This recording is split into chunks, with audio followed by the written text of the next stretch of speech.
Léo et le miroir du chevalier. Dans la chambre de Léo, c'est un vrai trésor de déguisement. Il y a des chapeaux de pirates, des capes de magicien et même une fausse moustache qui chatouille. Aujourd'hui, Léo a choisi son costume préféré, celui de chevalier. Avec son casque argenté sur la tête et une épée en mousse à la main, Léo se sent presque comme un vrai chevalier. Il ne lui manque plus qu'une chose, un bouclier. Il attrape le couvercle de la poubelle. Parfait. Chevalier Léo, prêt à affronter les dragons, s'écrie-t-il.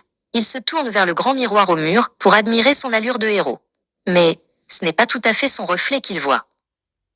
Dans le miroir, le casque en carton est un vrai homme étincelant. L'épée en mousse brille comme de l'acier. Et le couvercle de poubelle est un magnifique bouclier avec un lion dessiné dessus. Le chevalier dans le miroir lui fait un clin d'œil. Léo est stupéfait. Il lève sa main droite. Le chevalier dans le miroir lève aussi la sienne. « Qui es-tu » murmure Léo, le cœur battant.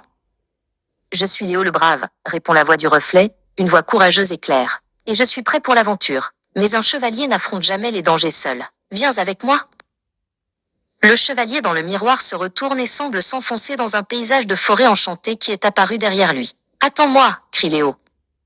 Sans hésiter, Léo prend son courage à deux mains.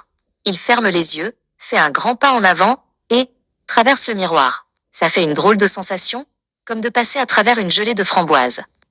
Quand il rouvre les yeux, il est dans la forêt enchantée. À côté de lui se tient Léo le Brave, son reflet chevalier, qui lui sourit. « Tu vois » dit le chevalier. « Le plus courageux des héros, c'était déjà toi. » Ce jour-là, Léo a compris que pour être un héros, il n'avait pas besoin d'un miroir magique, mais juste d'un peu d'imagination et de courage, qui était déjà en lui.